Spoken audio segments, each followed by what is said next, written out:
예, 안녕하세요. 저는 현재 GMPT 스튜디오라고 하고 있는 운동센터를 운영하고 있습니다. 아무래도 이제 중년분들일수록 근육 감소에 대한 걱정을 하실 수밖에 없는데요. 일단 저희가 기본적으로 인간이라고 한다면 노화라고 하는 것이 좀 찾아오게 됩니다. 그 노화라고 하는 것은 피부의 탄력뿐만 아니라 근육에 대한 감소로까지 좀 이어지게 되는데 보통은 30대부터 시작이 됩니다. 그러다 이제 40대 때부터도 매년 1%씩의 감소를 보이게 되고요. 그다음에 이제 60세 이상이 되면 그 급격하게 떨어지는 현상을 나타나게 되죠. 아무래도 이제 관절에 대한 영향을 좀 저희가 생각을 해볼 수가 있는데요.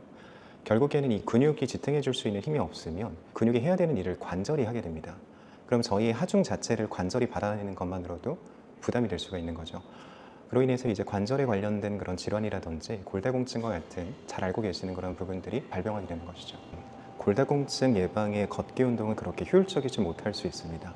저희가 걷기라고 하는 유산소 운동은 좋은 운동이 됩니다. 아무래도 이제 걷는 것만으로도 저희의 건강을 어느 정도는 확보를 해볼 수는 있으니까요. 다만 근력적인 부분은 좀 다릅니다. 저희가 골다공증에 걸리게 되는 가장 큰 이유는 뼈에는 골밀도라고 하는 것이 존재합니다. 근데 그 골밀도가 촘촘해야지 건강한 뼈고요. 그 골밀도 자체에 구멍이 송송 뚫리게 되는 것을 저희가 그게 심해지면 골다공증이라고 얘기를 합니다. 이처럼 이 뼈 자체가 튼튼해지게 만드는 데에는 부하라고 하는 것이 필요한데 걷기만으로는 그 부하를 만들어내는 게 좀 어려운 것이죠. 부하라고 하는 것은 결국에는 이 뼈 자체에 있어서 견딜 수 있는 힘을 얘기하는 것인데요. 저희가 저희의 체중을 견디는 것도 이제 부하라고 볼 수가 있지만 이거는 하중 정도인 것이고요. 저희가 이 근육 자체를 결국에는 걷기의 움직임뿐만 아니라 근육이 완전히 늘어났다가 줄어드는 움직임을 통해서만 이 근육이 성장이 가능하다는 것이죠. 걷기만으로는 그만큼의 움직임이 나타나지 않을 뿐더러 아무래도 이제 걷기로 진행이 되어지는 그 하중으로는 근력을 키워내는 것은 좀 어렵습니다. 예, 아무래도 운동의 종류는 굉장히 다양한데요. 중년이라고 하는 그러한 특성을 좀 고려를 한다면 결국에는 이 관절이 약화가 되어져 있으신 분들이 대다수이실 거고요. 그 다음에 이 운동을 진행하시려고 하는 분들도 그 전에는 운동을 잘 못하셨을 분일 가능성이 높습니다. 보통 그런 경우에는 저희가 운동의 강도를 조절하는 것이 가장 중요한데요. 보통 처음에 진행을 하실 때에는 일반적으로 알고 계시는 스쿼트로 예를 들자면 이 스쿼트라고 하는 동작은 근력을 키우는 데 굉장히 도움이 되는 동작입니다.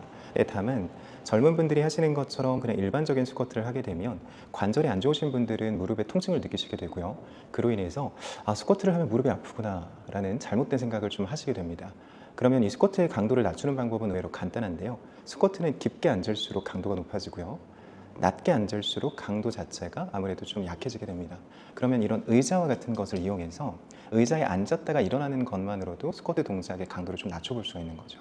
이 의자를 두시고 높이는 사실 크게 상관이 없습니다. 말씀드린 것처럼 높이가 높아질수록 강도는 좀 약해지는 것이고요. 높이가 낮아질수록 강도가 좀 강해지는 것이라고 봐주시면 됩니다. 이 의자를 등지고 서주시고요. 의자에 있어서 첫 번째로는 앞에 쓰신 상태로 다리의 넓이는 어깨 넓이만큼만 벌려줍니다. 이 상태에서 손을 앞쪽으로 쭉 뻗어주시고요. 손을 뻗게 되면 자연스럽게 척추가 세워지게 되는 효과가 있으니 이 손이 좀 아프시더라도 들고 계시는 게 좋습니다. 손을 들고 있는 상태에서 천천히 의자에 엉덩이를 살짝 댔다가 그대로 일어나 주시기만 하면 됩니다. 등을 붙이게 되면 운동의 강도를 조금 더 약하게 가져가 볼 수가 있고요.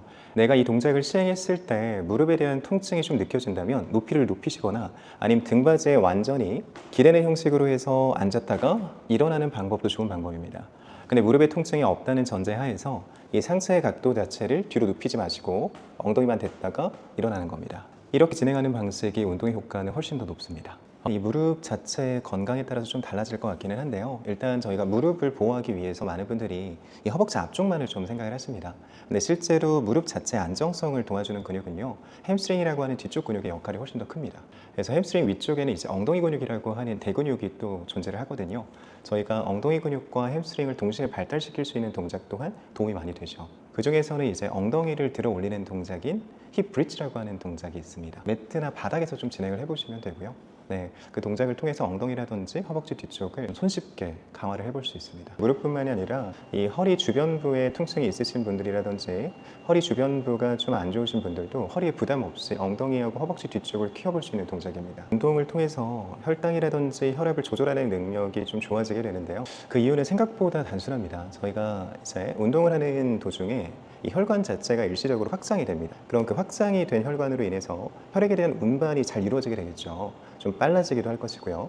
그럼 이는 곧 이제 혈액순환이 잘 된다라고 표현을 할 수가 있습니다. 그러면 이 혈관 자체가 확장이 되어진 상태에서 혈액이 잘 운반이 되어지니 혈액순환이 잘 되게 됨으로써 이제 혈압에 대한 조절 능력이 좋아지게 되는 것이고요. 그 다음에 혈당 같은 경우에도 저희가 근력 운동을 진행을 하게 되면 자연스럽게 포도당이라고 하는 부분을 에너지원으로 사용하게 됩니다. 그걸 에너지원으로 사용하는 과정에서 혈당에 대한 조절 능력이 좋아지게 되는 것이죠. 많은 분들께서 이 운동을 한다라고 한다면 뭔가 특정한 공간, 그 다음에 내가 이 시간 자체를 충분히 할애해야 된다고 많이들 생각하시는데요.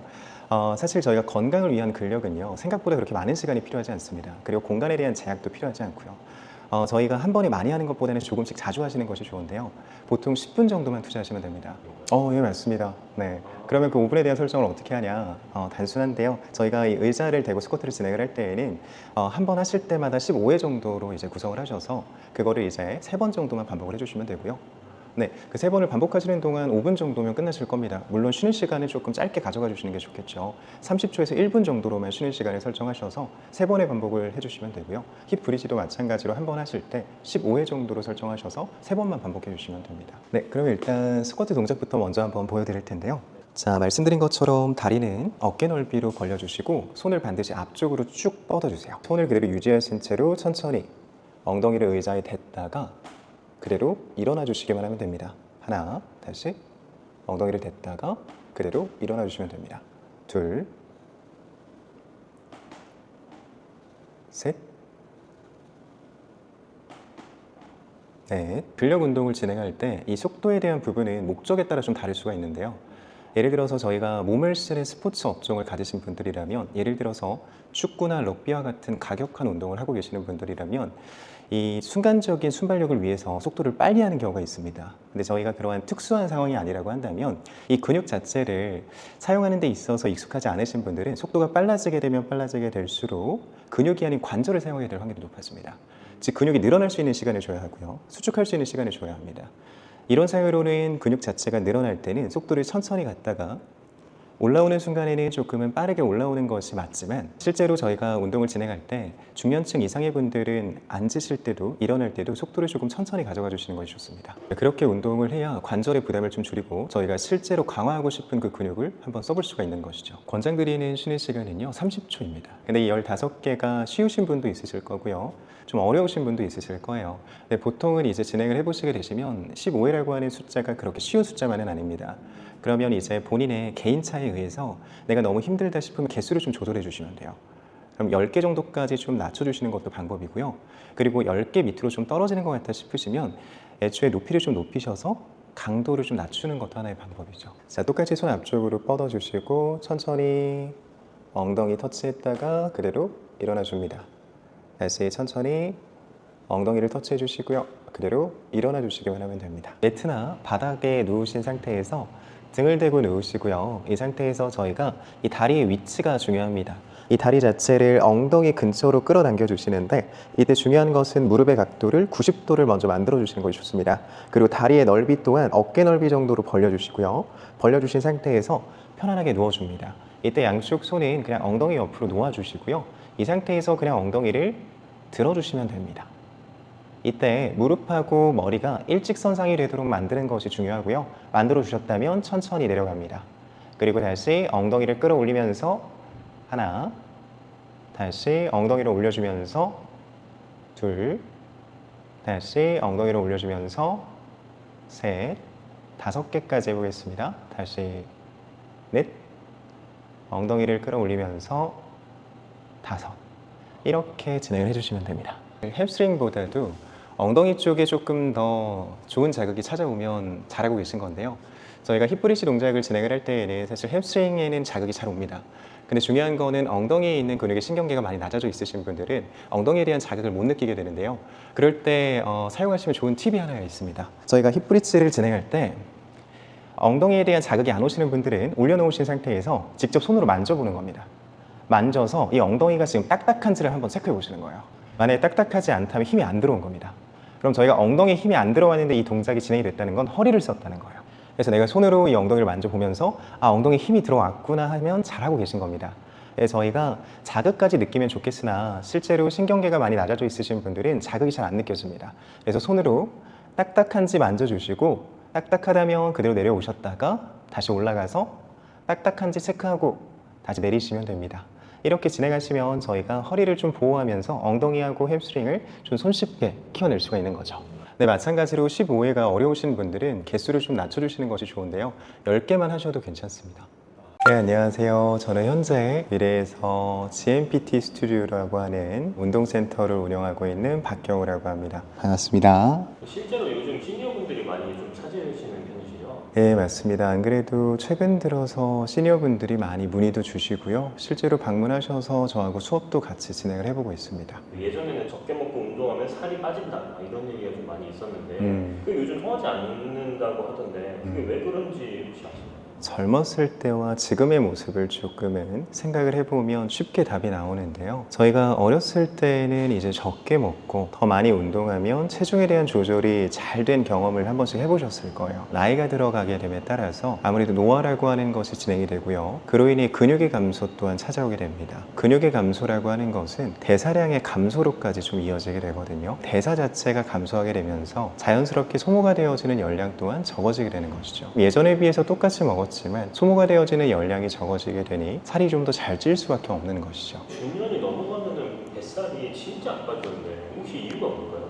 아무래도 이제 뱃살은 많은 분들의 고민이신데요. 사실 이 중년의 뱃살은요, 단순히 피하 지방으로 생각하면 안 됩니다. 피하에 있는 지방이 아니라 복부에 있는 지방은요, 내장 지방이기 때문에 잘 안 빠지게 되는 것인데요. 저희가 내장 지방이라고 하는 것은 한 번쯤은 들어보셨을 거예요. 저희의 복부 쪽을 보면 장기가 있을 겁니다. 장기 주변부에 붙어 있는 지방을 내장 지방이라고 합니다. 보통 이 내장 지방은요, 자체만으로도 염증을 많이 일으키고요. 독성에 대한 물질도 나타내게 됩니다. 그로 인해서 자연스럽게 몸에 대한 기능을 떨어뜨리게 되고요. 그리고 심혈관 질환에 대한 발병률을 좀 높이게 되죠. 그러면 이 내장 지방 자체가 한번 들어오게 되면 실제로 이 내장 지방이 잘 빠지지 않게 됩니다. 그 이유는 말씀드린 것처럼 기능에 대한 저하도 좀 포함이 되어지고요. 그로 인해서 이 기능이 저하가 되어지면 아까 말씀드린 것처럼 몸에 대한 대사 능력 또한 떨어질 수밖에 없습니다. 내장 지방 자체가 있기 때문에 뱃살을 빼기가 좀 어렵다고 봅니다. 내장 지방은 왜 생기는 걸까요? 단순하게 보면 저희가 적게 움직였기 때문이고요. 그 다음에 이렇게 지방에 대한 전환이 빠른 정제 탄수화물을 너무 많이 먹었기 때문입니다.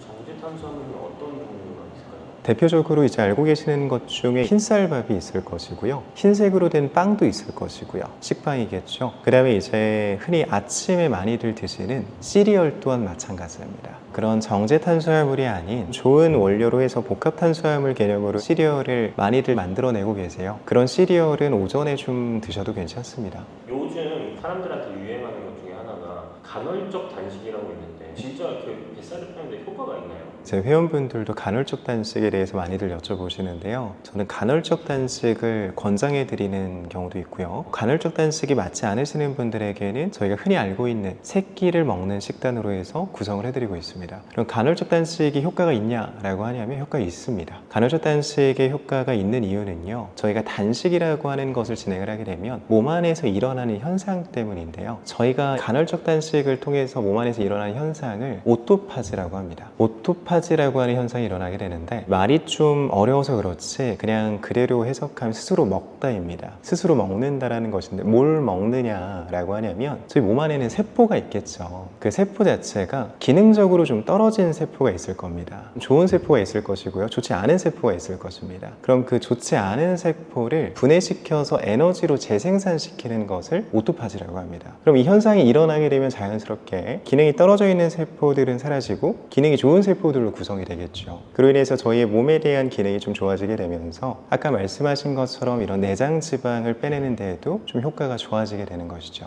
회원분들한테 권장하기도 하고 권장하지 않지도 않는다고 했잖아요. 네. 권장하지 않는 이유는 또 어떤 것 때문에 그러시나요? 아무래도 이제 저희가 그동안 살아왔던 그 식습관 때문인데요. 저희 나라는 이제 삼시세끼라고 하는 문화가 있습니다. 새끼를 드셔온 분한테 갑자기 저희는 이제 간헐적 단식을 할 겁니다 라고 한다면 그분에게는 아직 그 간헐적 단식을 할 준비가 안 될 가능성이 높습니다. 왜냐면 새끼를 드시던 분께 갑자기 앞으로 2끼만 드세요, 저희는 이제 8시간 동안만 먹을 겁니다 라고 한다면 그 공복 시간이 그분께는 꽤나 고통스러울 수 있거든요. 저희가 다이어트 방법, 그 다음에 건강에 대한 방법으로는 여러 가지의 방법이 있습니다. 그 여러 가지의 방법이 있는 이유는요, 각자 본인에게 맞는 방법이 다르기 때문이에요. 저희가 그동안 일상생활을 보내와서 내가 지금의 이런 식습관이 어느 정도 나에게 좀 익숙하다면 그거를 바꾸지 않고 무언가 다른 방법을 찾기보다는 지금의 상황에서 좋은 쪽으로 가는 것도 제가 추천드리는 방법입니다. 간헐적 단식을 시도해 보셔도 되지만 시도와 동시에 내가 그 방법 자체가 너무 힘들다고 느껴지신다면 억지로 고집하실 필요는 없습니다. 3끼 정도의 식사를 구성하시고 3끼를 좀 건강하고 영양소가 좀 잡힌 식단으로 구성을 하시고요. 그 다음에 적절하게 내가 운동을 진행을 해주는 것이 훨씬 더 좋습니다. 정제 탄수화물을 이제 먹지 말라고 하셨는데 첫 끼에는 어떤 걸 먹는 게 제일 좋을까요? 뱃살을 빼는 데 있어서는? 첫 끼는 꽤나 중요하게 볼 수가 있는데요. 왜냐면 내가 이제 일어나서 활동을 시작하기 전에 처음으로 먹는 음식을 저희는 첫 끼라고 얘기를 합니다. 첫 끼를 어떤 것을 먹게 되냐에 따라서 혈당에 대한 조절 능력에서의 차이가 나타나기 때문인데요. 저희가 정제 탄수화물을 피하라고 말씀을 드리는 이유는 혈당 자체가 너무 급격하게 올라가기 때문이에요. 혈당이 급격하게 올라온 만큼 이 혈당이 급격하게 떨어집니다. 그럼 급격하게 올라온 이러한 혈당은 지방으로의 전환이 빨라지게 되고요. 그런 지방으로의 전환이 빨라진 것은 아까 말씀드린 것처럼 내장 지방으로 축적될 가능성이 높습니다. 그럼 급격하게 떨어지는 혈당은요, 극심한 배고픔을 느끼게 되고요, 컨디션의 저하로 이어지게 됩니다. 저희가 이 혈당 자체를 조금은 잘 조절할 수 있는 음식을 선택해라 라고 하는 것인데, 그러한 음식들은 보통은 복합 탄수화물이라든지 양질의 단백질, 식이섬유, 좋은 질의 지방이 있습니다. 좋은 음식을 선택해서 먹는 것이 혈당을 조절할 수 있는 능력이고요. 오전에 식사를 하게 됐을 경우에는 말씀드린 것처럼 혈당을 높이는 음식은 피해야 하니 정제 탄수화물 쪽은 배제를 하고요. 복합 탄수화물로는 저희가 흔히 알고 계시는 현미밥, 잡곡밥이라든지 통밀빵 이런 것도 조금은 탄수화물군으로 선택을 해보셔도 괜찮고요. 아니면 요즘 많이 드시는 것 이제 오트밀이 있습니다. 오트밀도 도움이 많이 됩니다. 그리고 이제 단백질은 저희가 삶은 계란을 좀 드시면 도움이 되고요. 그다음에 이제 닭가슴살 알고 계시는 것처럼 드시면 좋고, 조금 더 나아가서 내가 이렇게 뭔가를 챙겨 먹기가 좀 번거롭다 하신다면 그릭 요거트에 견과류를 좀 얹으셔서 그렇게 드시는 것도 좋은 아침 식사가 됩니다. 그리고 마지막으로 제가 듣기로는 샤브샤브가 다이어트에 좋다던데 실제로 다이어트에 좋나요?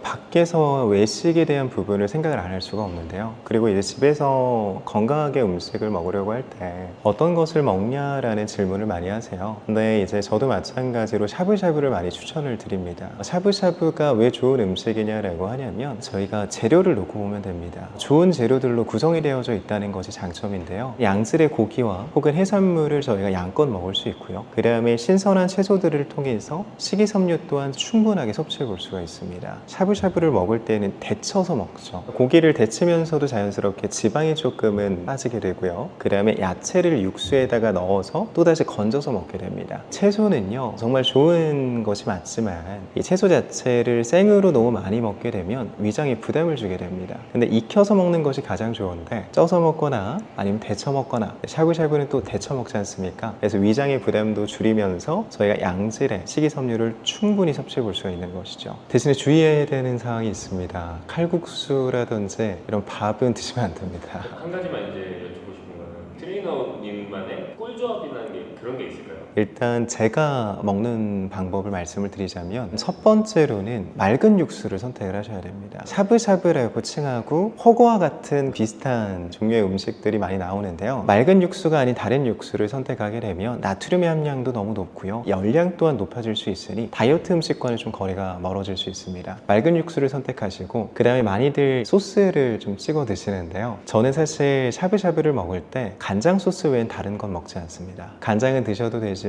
간장만으로는 좀 심심하다 하신다면 와사비를 좀 곁들이시는 것도 괜찮습니다. 마지막으로 그러면 이제 뱃살에 대해 고민을 좀 있으신 분들한테 좀 해주고 싶은 말씀이 있다면 어떤 게 있을까요? 중장년 분들이 뱃살 때문에 고민들을 많이 하시잖아요. 사실 뱃살과 더불어서 전체적인 지방 자체는요, 만성적인 염증을 불러일으키고요. 알고 계시는 것처럼 관절에 대한 부담을 가중시킬 수밖에 없습니다. 지방 자체는 시간이 지나면 지날수록 점점 더 빼기가 어려워집니다. 지금 내가 이 영상을 보고 있는 이 타이밍이 어쩌면 가장 빠른 시기일 수도 있습니다. 너무 늦었다고만 생각하지 마시고요. 지금보다 더 늦게 되면 그때 가서는 안 될 수도 있습니다. 적정 체중을 난 벗어난 것 같은데 라는 생각이 드신다면 식사에 대한 부분도 조금은 조절해 보실 필요가 있고요. 지금이라도 운동을 간단하게나마 시작해 보시는 걸 추천드리겠습니다. 검은콩 드실 때 제발 이렇게 드세요. 그래야 내장 지방 싹 녹아내리고 치매를 예방할 수 있어요. 검은콩이 건강에 좋다는 사실 모두 알고 있을 텐데요. 특히 내장 지방을 없애 뱃살을 뺐는데 좋다고 알고 계실 거예요.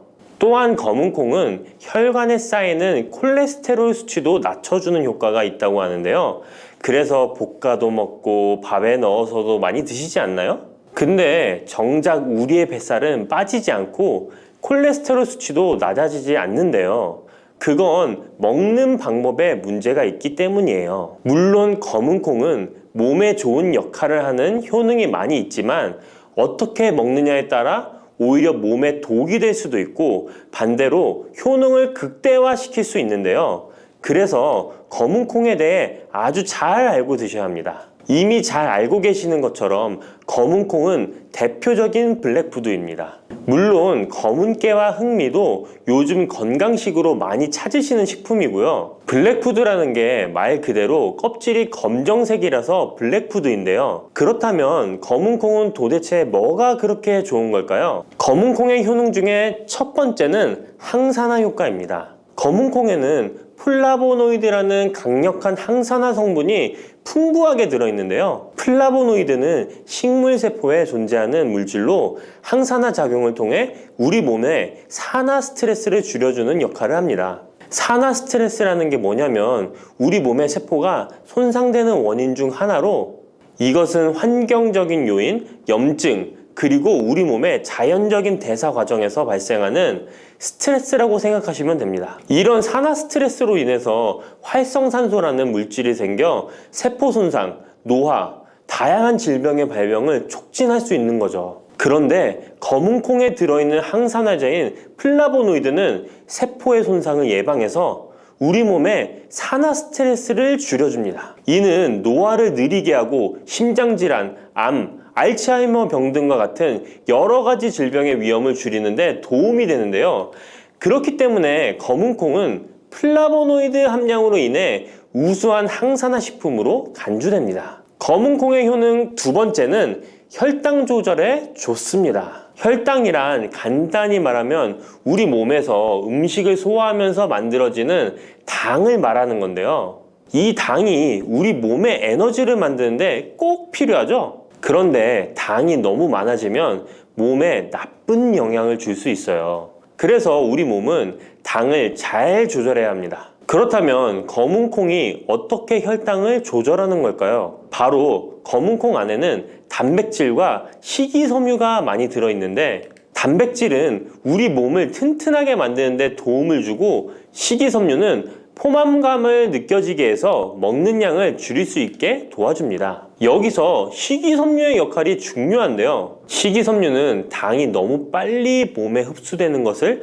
막아줍니다. 이렇게 되면 당이 천천히 몸에 흡수되어 혈당이 급격하게 오르는 것을 막아주게 되는 거죠. 검은콩의 효능 세 번째는 콜레스테롤 수치 조절입니다. 검은콩은 콜레스테롤 수치를 낮추는데 도움이 되는데요. 콜레스테롤은 우리 몸이 필요로 하는 지방 중 하나이지만 이게 너무 많으면 혈관을 막아 심근경색이나 뇌혈관 질환을 일으키는 원인이 되는 거죠. 근데 검은콩에 들어있는 식이섬유는 우리 몸에서 콜레스테롤을 흡수하는 것을 줄여주는 역할을 합니다. 그 중에서 특히 검은콩에 들어있는 용해성 식이섬유는 콜레스테롤과 결합하여 그것을 체외로 배출하는데 도움을 주는데요. 그것 말고도 검은 콩에는 불포화 지방산이라는 건강한 지방도 풍부하게 들어있습니다. 이 불포화 지방산은 나쁜 콜레스테롤인 LDL 콜레스테롤을 줄이고 좋은 콜레스테롤인 HDL 콜레스테롤을 늘려주는 역할을 합니다. 이렇게 해서 심장 건강을 유지하는 데 도움을 주게 되는 거예요. 검은 콩의 효능, 네 번째는 눈 건강에 좋습니다. 검은 콩에는 눈 건강에 도움이 되는 여러 가지 영양소가 들어있는데요. 그 중에서도 루테인과 제아잔틴은 눈 건강에 특히 중요한 역할을 합니다. 루테인과 제아잔틴은 우리 눈의 황반 부분에 많이 있는 영양소인데 이 황반은 우리가 선명하게 볼 수 있게 해주는 중요한 부분입니다. 루테인과 제아잔틴은 이 황반을 보호해주고 밀도를 유지시켜 눈의 노화를 막아주고 블루라이트와 같은 유해 파장의 빛으로부터 보호하는 역할을 하게 되는 거죠. 특히 루테인과 제아잔틴은 황반병성이라는 눈 질환을 예방하는 데 도움을 주는데요. 황반병성은 우리가 나이를 먹으면서 발생할 수 있는 눈의 질환으로 이 증상이 심해지면 시력을 잃게 만드는 주요 원인 중 하나입니다. 검은 콩의 다섯 번째는 뼈를 튼튼하게 해줍니다. 검은 콩은 뼈 건강에도 도움이 되는 여러 가지 영양소를 함유하고 있는데요. 그 중에서도 칼슘과 마그네슘이 뼈 건강에 특히 중요한 역할을 합니다. 먼저 칼슘은 우리 뼈와 이를 지탱하는 치아를 만드는 주요 성분입니다. 또한 우리 몸의 다른 중요한 기능들, 예를 들어 심장 박동과 신경 전달에도 필요한 물질입니다. 이런 중요한 칼슘이 검은 콩에는 풍부하게 들어있어서 꾸준히 섭취하면 뼈를 튼튼하게 해주는 게 탁월한 식품이라고 할 수 있는 거죠. 그리고 마그네슘도 뼈 건강에 중요한 역할을 하는 미네랄인데요. 마그네슘은 칼륨이 우리 뼈에 제대로 흡수되는 것을 도와줍니다. 또한 이 마그네슘은 뼈의 구조를 유지하는 데 필요하며 뼈를 강하게 만드는 데 도움을 줍니다. 검은 콩의 효능 여섯 번째는 피부 노화를 막아주는 효능이 있습니다. 검은 콩에 들어있는 비타민 E, 아미노산, 그리고 항산화 성분이 피부 건강에 특히 중요한 역할을 합니다. 먼저 비타민 E는 피부를 보호하는 데 중요한 역할을 합니다. 비타민 E가 피부의 수분을 유지하는 데 도움을 주는데요. 추가로 비타민 E는 피부의 재생을 지원하고 피부 표면의 건강을 유지하는 데 필요한 지방산을 보호하는 역할까지 합니다. 이것뿐만 아니라 검은 콩에 들어있는 아미노산은 우리 몸의 단백질을 만드는 데 필요한 성분인데요. 이게 왜 피부에 좋냐면 우리의 피부는 대부분 콜라겐이라는 단백질로 이루어져 있는데 바로 이 콜라겐은 피부의 탄력을 유지해 주는데 좋아서 항상 탱탱한 피부로 보이게 되는 거죠. 또한 검은 콩에는 아미노산이 풍부하게 들어있는데요. 아미노산도 콜라겐 생성에 도움을 줍니다. 검은 콩의 효능 일곱 번째는 치매를 예방하는 효능이 있습니다. 검은 콩에는 오메가3 지방산이라는 불포화 지방산이 들어있는데요. 이 오메가3 지방산은 우리 몸이 스스로 생성하지 못하기 때문에 식품을 통해 섭취해야 하는 필수 지방산입니다. 근데 오메가3 지방산이 뇌 건강에 매우 중요한 영향이 있다는 게 포인트인데요. 뇌는 약 60%가 지방으로 이루어져 있고 그중 대부분이 오메가3 지방산인 DHA로 구성되어 있습니다. 바로 이 오메가3가 뇌세포의 막을 구성하며 신경 전달 물질의 생성과 기능에 관여하여 학습 능력과 기억력을 향상시키는 데 도움을 줍니다. 또한 오메가3 지방산은 뇌 염증을 줄이고 뇌세포를 보호하는 역할도 하는데요. 이것은 뇌 노화를 지연시키고 뇌 질환을 예방하는 데 도움을 주게 되는 거죠. 결국 오메가3 지방산은 치매 같은 뇌질환의 위험을 감소시키는데 효과적이라고 할 수 있습니다.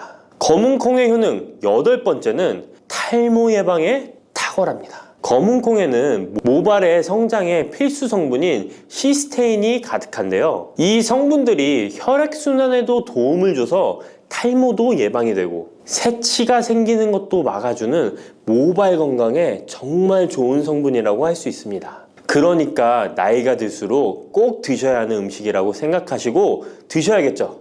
근데 이런 어마어마하게 몸에 좋은 검은 콩도 드실 때 주의해야 할 점이 있는데요. 아무리 좋다고 해도 과다 섭취는 안 되는 거 아시죠? 검은 콩에는 피틴산이라는 성분이 들어있는데 이는 식물이 생장하는 과정에서 필요한 미네랄을 저장하는 역할을 합니다. 하지만 이 성분이 과도하게 섭취되면 우리 몸에서 필요한 미네랄인 칼슘, 철분 등의 흡수를 방해할 수 있습니다. 검은 콩은 단백질과 식이섬유가 풍부하므로 잘 익히지 않고 먹으면 소화가 잘 되지 않을 수 있습니다. 요리하시기 전에 충분히 물에 불리고 완전히 익혀 드시면 되는데요. 하루 섭취 권장량은 50g 정도로 종이컵 1컵 정도 양이면 충분하다고 할 수 있습니다. 밥하실 때 특히 서리태 같은 검은 콩 많이 넣어 드시잖아요. 오늘부터는 충분히 물에 불리고 무조건 많이 넣는다고 좋은 건 아니니 적당량을 잘 넣어서 드시면 좋겠습니다. 근데 검은 콩 드실 때 다른 음식들과 같이 먹게 되는데요. 밥 지을 때 넣거나 다른 음식과 같이 먹기도 하는데 같이 먹으면 오히려 독이 되는 음식이 있다는 거 아시나요? 검은 콩과 함께 먹으면 독이 되는 음식 첫 번째는 우유입니다. 유명한 검은 콩두유, 우유도 있는데 무슨 소리를 하시는지 하는 분들도 계실 거예요. 어떤 분들은 우유에 콩을 넣어서 이런 식으로 갈아서 드시는 분들이 있는데요. 이게 오히려 몸에 안 좋은 영향을 미칠 수도 있는 거죠. 왜냐면 검은 콩과 우유를 동시에 섭취하면 피틴산과 칼륨 사이에 상호작용이 발생할 수 있는데요. 검은 콩에는 피틴산이라는 성분이 들어있는데 피틴산은 식물이 생장하는 과정에서 필요한 미네랄을 저장하는 역할을 합니다. 이 성분은 우리 몸에서 필요한 미네랄인 칼슘, 철분 등의 흡수를 방해할 수 있습니다. 반대로 우유는 칼슘의 중요한 공급원이고 우리 몸에서는 칼슘이 뼈와 이를 구성하여 신경, 근육 기능, 혈액 응고 등에 꼭 필요한 성분이죠. 근데 피틴산이 풍부한 검은 콩과 칼슘이 풍부한 우유를 같이 먹으면 피틴산이 칼슘의 흡수를 방해하여 우유의 영양소가 제대로 흡수되지 않을 수 있습니다. 같이 드시면 절대 안 되거나 나쁜 큰 영향을 미친다는 것이 아니라 각각의 영양소의 섭취 목적으로는 따로 먹는 걸 추천드리는 거예요. 오해하시면 안 돼요. 검은 콩과 함께 먹으면 독이 되는 음식 두 번째는 토마토입니다. 왜냐면 토마토가 콩의 단백질 흡수를 방해하고 소화를 어렵게 만들 수 있는 산성이기 때문인데요. 토마토의 산성 성분이 단백질의 흡수를 방해하면 콩에 충분히 있는 단백질이 몸에 흡수가 안 되어 콩의 영양 가치가 아무런 의미가 없게 되는 상황이 올 수 있는 것입니다. 또한 토마토의 산성 성분은 이미 단백질이 풍부하고 소화하기 어려운 콩을 더욱 소화하기 어렵게 만들 수 있습니다. 그렇지 않아도 나이가 들면 신진대사가 활발하지 않아 소화가 안 되는데 소화불량을 일부러 만들 필요는 없겠죠? 검은 콩과 함께 먹으면 독이 되는 음식 세 번째는 달걀입니다. 달걀에는 비타민 A가 풍부하게 들어있는데요. 비타민 A는 우리 몸의 면역 시스템을 강화시키며 시력을 유지하는 데 필요하고 세포의 성장과 분열에 중요한 역할을 합니다. 그리고 검은 콩에는 트립신이라는 아미노산이 들어있는데요. 트립신은 우리 몸에 단백질을 만드는데 필요한 중요한 구성 요소이며 신경 전달 물질인 세로토닌과 멜라토닌의 생산에도 필요한 아미노산입니다. 그런데 달걀의 비타민 A와 검은 콩의 트립신이 함께 섭취되면 어떻게 될까요? 둘 사이에 화학적 상호작용이 발생하여 소화 과정에 영향을 미칠 수 있는데요. 이 상호작용은 단백질의 소화를 방해하거나 비타민 A의 흡수를 저해하게 되는 거죠. 트립신은 소화효소의 활동을 저해하는 특성이 있습니다. 따라서 트립신이 풍부한 검은 콩과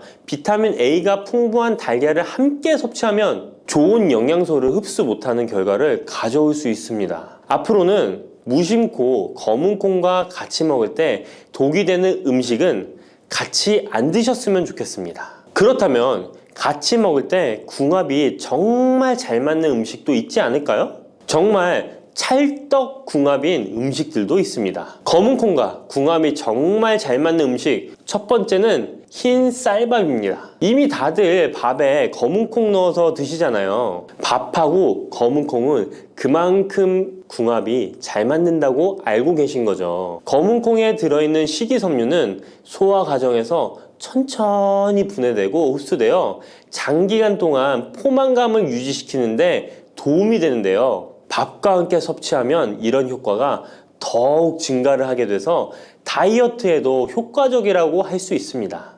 검은콩에는 저항성 전분이라는 성분이 들어있는데 이 성분은 혈당 수치의 급격한 상승을 막아주는데요. 흰 쌀밥에는 탄수화물이 많아서 혈당 수치가 급격히 상승할 수 있지만 검은콩과 함께 섭취를 하면 당 수치를 완화시키는데 도움이 되는 거죠. 이처럼 검은콩과 흰 쌀밥을 같이 먹으면 충분한 영양소 섭취, 포만감, 혈당 조절 이렇게 일석삼조의 효과를 누릴 수 있으니 정말 찰떡궁합인 것입니다. 검은콩과 궁합이 정말 잘 맞는 음식 두 번째는 당근입니다. 당근에는 비타민, 미네랄, 식이섬유 등 다양한 영양소를 함유하고 있는데요. 특히 루테인이 풍부한 당근은 강력한 항산화 효과와 눈 건강을 유지하는 데 좋은 재료입니다. 검은콩과 루테인이 풍부한 당근을 함께 섭취하면 콩의 단백질이 당근의 영양소를 흡수를 돕는 동시에 당근의 루테인이 콩의 영양소 흡수를 돕습니다. 서로 소화가 잘 되게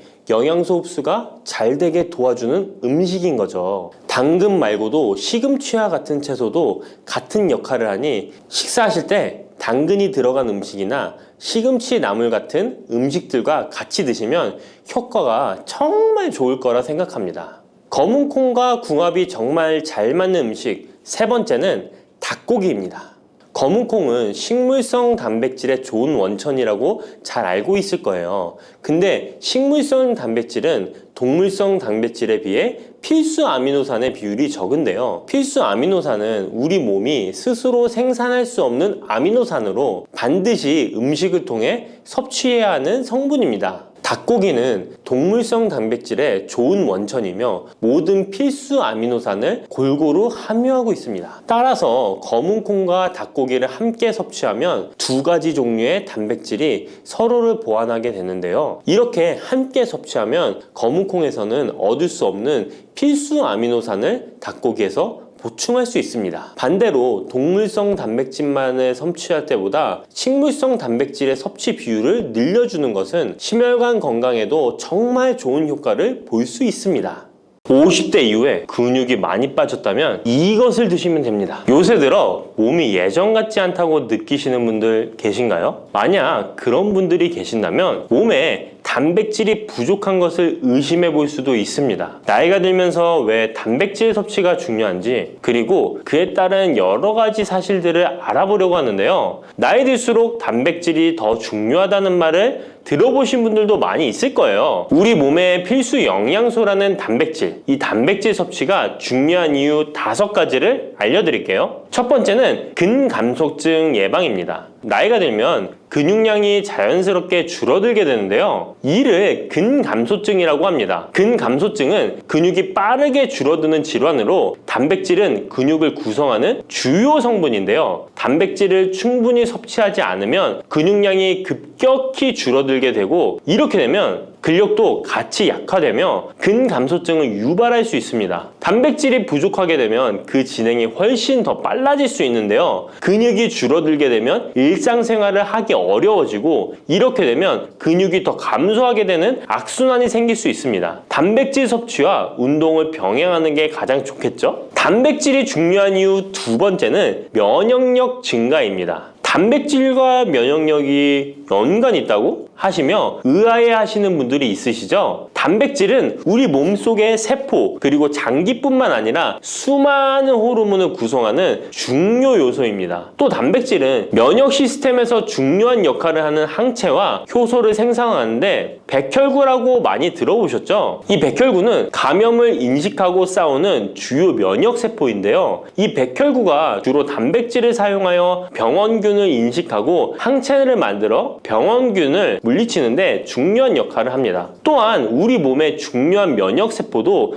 감염에 대응할 때 단백질을 사용하여 신호를 보내고 병원균을 파괴하는 작용을 합니다. 나이가 들면서 면역 시스템이 약해지기 쉬운데 그럴수록 단백질을 충분히 섭취하면 면역력을 높일 수 있습니다. 단백질 섭취가 중요한 이유 세 번째는 심혈관계 질환 예방입니다. 단백질은 심혈관 건강에도 영향을 주는데요. 특히 식물성 단백질이 도움을 줍니다. 예를 들자면 콩류와 견과류 등은 나쁜 콜레스테롤인 LDL의 수치를 낮추고 심혈관계 질환의 위험을 줄이는데 도움이 됩니다. 특히 노년층에서 단백질 섭취는 고혈압, 동맥경화증, 심장병 등을 예방하는데 중요한 역할을 합니다. 네 번째는 피부의 탄력 저하를 예방합니다. 피부의 주 성분 중 하나인 콜라겐은 단백질로 이루어져 있는데요. 나이가 들면 콜라겐이 자연스럽게 감소하게 되는데 이로 인해 피부 탄력이 떨어지고 주름이 생깁니다. 이때 단백질을 충분히 섭취하면 피부 건강에도 좋은 영향을 주는데요. 단백질 공급은 피부 재생을 촉진시켜 피부 건강을 유지하는 데 도움을 줍니다. 다섯 번째는 골다공증 예방입니다. 나이 드신 여성분들은 특히 더 주목해주세요. 질병관리청의 보도자료에 따르면 대한민국 50세 이상의 골다공증 유병률은 22.5%로 약 5명 중 1명은 골다공증이 있는데요. 골다공증은 조용한 뼈 도둑이라고 불릴 정도로 초기 증상이 뚜렷하게 보이지 않지만 골다공증이 한 번 생기면 이로 인한 고관절, 척추, 손목 등의 골절이 생기기 쉽고 이로 인해 합병증 위험 또한 증가하는데요. 이 골다공증을 예방하는 데 중요한 요소가 바로 단백질입니다. 단백질은 뼈를 구성하는 중요한 요소 중 하나인데요. 뼈의 건강을 유지하는 데 필요한 칼슘과 함께 단백질은 뼈의 구조를 안정화시키고 골밀도를 높여서 골다공증을 예방하는 데 중요한 역할을 합니다. 한마디로 노년층에서 우리가 흔히 알고 있는 칼슘과 비타민 D와 함께 단백질 섭취를 증가시키면 뼈가 약해지는 것을 방지할 수 있습니다. 이렇게 중요한 우리 몸속의 단백질이 혹시 부족하게 된다면 무슨 일이 일어날까요? 단백질이 부족하면 여러 가지 신체 기능에 문제가 생기는데요. 첫 번째는 인지 기능 저하와 치매입니다. 단백질 부족이 치매를 유발한다니 놀라셨나요? 연구에 따르면 단백질이 뇌 건강을 유지하는 데 아주 중요한 역할을 합니다. 특히 기억력에 많은 영향을 주는데요. 단백질은 뇌에서 신경 전달 물질을 만들고 뇌세포의 구조를 유지하는 데 도움을 줍니다. 특히 학습과 기억력에 영향을 주는 시냅스에서 발생하는 신경 전달 물질의 방출과 수용체 활성화는 대부분 단백질에 의해 조절되는데 예를 들어 NMDA 수용체와 AMPA 수용체는 기억 형성에 중요한 역할을 하며 이것들은 모두 단백질로 구성되어 있습니다. 그래서 충분한 단백질을 공급받지 못하면 뇌 기능이 떨어지고 치매나 인지 기능 저하의 위험이 점점 커질 수 있는 가능성이 있다는 것이에요. 이러한 단백질 섭취가 우리 몸에 얼마나 중요한 영향을 끼치는지 다시 한번 아셨죠? 또 단백질이 부족하면 탈모도 일어날 수 있다는 거 아시나요? 혹시 머리카락이 점점 얇아지고 있는 거나 빠지고 있는 것 같다고 느끼시나요? 탈모도 단백질 부족과 관련이 있습니다. 우리 머리카락도 단백질인 케라틴으로 주로 이루어져 있기 때문에 단백질이 부족하면 머리카락이 자연스레 약해지고 그 증상이 점점 심해지면 탈모가 올 수 있습니다. 우리가 광고로 많이 접하는 탈모 영양제 같은 경우도 맥주 효모 성분과 머리카락을 이루고 있는 아미노산 단백질로 구성이 되어 있는 것을 보면 쉽게 이해가 가실 거예요. 그러니 건강한 모발을 생각한다면 단백질을 잊지 말고 섭취해야겠죠? 그런데 말입니다. 왜 노년층이 단백질을 더 많이 섭취해야 하는 걸까요? 젊은 사람들보다 더 중요한 이유가 있을까요? 그 이유는 노년층은 근육이 자연스럽게 감소하고 신진대사도 느려져서 기초대사량이 감소하기 때문에 체지방률이 증가할 수 있고 단백질의 체내 합성 능력 또한 떨어지게 되는데요. 그러면 근육량이 줄어들게 되고 그만큼 신체 활동도 힘들어지면서 일상생활에서 어려움을 겪을 수 있는 것입니다. 그래서 노년층일수록 단백질을 충분히 섭취해서 근육을 유지하는 게 매우 중요하답니다. 그런데 노년층은 소화 기능이 떨어지기 때문에 사실 고기나 생선 같은 동물성 단백질을 섭취하는 게 불편할 수 있고, 또 나이가 드시면서 식사량이 감소하거나 식사 준비의 번거로움도 매 끼 단백질을 챙겨 먹는데 어려움을 주는 게 사실입니다. 그래서 혼자 지내시는 분들은 더욱더 단백질 섭취가 어렵기도 합니다. 또한 어떤 분들은 체중 증가를 걱정해서 단백질이 고칼로리라고 생각해서 드시기를 꺼려 하기도 하고요. 그렇다고 해서 섭취하기 어렵다고 단백질의 섭취를 멀리해서는 절대 안 됩니다. 우리 몸에 이렇게 필수적인 단백질을 충분히 섭취하기 좋은 음식에는 무엇이 있을까요? 단백질을 섭취하기 좋은 추천 음식 4가지 바로 소개해 드릴게요. 첫 번째 식품은 계란입니다. 사실 단백질 하면 가장 먼저 떠오르는 식품이 계란인데요. 계란 2알만 드셔도 하루에 필요한 단백질의 20%를 섭취할 수 있다는 거 아셨나요? 특히 계란의 단백질은 완전 단백질로 분류되는데요. 이는 우리 몸이 제대로 기능하는 데 필요한 필수 아미노산을 포함한다는 것을 뜻해요. 계란은 단백질뿐만 아니라 비타민 A, D, E도 함유하고 있어 건강에 매우 좋은데요. 계란은 자연적으로 비타민 D를 함유하고 있는 드문 식품 중 하나입니다. 또한 계란 노른자에는 칼슘, 구리, 요오드, 철분, 망간, 인, 셀레늄, 아연도 풍부하게 함유하고 있어서 계란을 먹으면 많은 영양소를 쉽게 섭취할 수 있는 거죠. 두 번째 식품은 생선입니다. 등푸른 생선 좋다는 이야기는 누구나 한 번쯤 들어보셨을 텐데요. 사실 등푸른 생선뿐만 아니라 다른 생선도 저지방, 고단백 식품으로 다른 고단백 식품인 육류에 비해 지방 함량이 낮고 필요 영양소는 그대로 제공해줍니다. 생선에는 단백질과 함께 오메가3, 지방산도 풍부하게 함유되어 있어 심혈관 건강에 좋죠. 특히 연어, 고등어, 참치 같은 생선은 단백질뿐만 아니라 항염증 효과도 있습니다. 그리고 대구 같은 백색 생선은 지방 함량이 매우 적고 단백질은 상대적으로 많아서 체중 걱정이신 분들이나 다이어트를 하는 사람들에게 더욱 좋은 생선입니다. 등푸른 생선도 지방 함량은 높지만 이 지방이 건강에 유익한 오메가3 지방산이기 때문에 건강에 도움이 되는데요. 생선의 단백질은 다른 육류나 콩류보다 소화가 편하고 생선의 살은 비교적 부드러운 섬유질을 가지고 있어서 소화가 빠르고 몸에서 쉽게 흡수됩니다. 세 번째는 유단백 식품인 우유나 요거트 같은 유제품입니다. 특히 노년층에서는 유제품을 섭취하면 칼슘도 함께 챙길 수 있어서 골다공증 예방에도 도움이 되는데요. 유제품에 포함된 단백질은 고품질 단백질입니다. 고품질 단백질은 신체가 효율적으로 사용하고 필요한 아미노산을 모두 공급하는 단백질을 말하는데요. 유제품에 포함된 주요 단백질은 카제인과 웨이로 2가지 모두 필수 아미노산을 풍부하게 포함하고 있습니다. 웨이 단백질은 소화가 쉽기 때문에 운동 직후 우유를 섭취하시면 근육에 아미노산을 빠르게 공급할 수 있고, 카제인은 천천히 흡수되어 장시간 동안 일정한 수준의 아미노산을 제공해 근육 손실을 방지하는 데 도움을 줍니다. 하지만 우유를 먹으면 속이 불편하신 분들도 계시죠? 많은 사람들이 유제품을 섭취할 때 소화 불편을 겪을 수 있는데 특히 락토스 불내증, 즉 유당 불내증이 있는 경우입니다. 그러나 요즘에는 이런 분들을 위한 락토스를 제거한 락토프리 우유나 치즈, 요구르트 등은 락토스가 거의 없거나 적은 제품들이 많이 나와 있는데요. 락토스 불내증이 있는 사람도 이런 유제품은 문제없이 섭취할 수 있습니다. 소화가 어려우신 분들은 참고하셔야겠죠? 네 번째는 콩류입니다. 콩류 또한 식물성 단백질로 유명하죠. 콩류는 식물성 단백질을 제공하는 대표적인 식품인데요. 두부나 두유 같은 식품으로도 쉽게 섭취할 수 있고요. 콩류와 같은 식물성 단백질은 고기나 유제품과 같은 동물성 단백질에 비해 지방 함량이 낮고 콜레스테롤이 없는 특징을 가지고 있습니다. 특히 콩, 렌틸콩, 병아리콩, 검정콩 등 다양한 종류의 콩류는 필수 아미노산을 풍부하게 포함하고 있어 신체가 필요로 하는 단백질을 고루 제공하는데요. 특히 고기나 생선 같은 동물성 단백질이 소화가 어려우신 분들에게는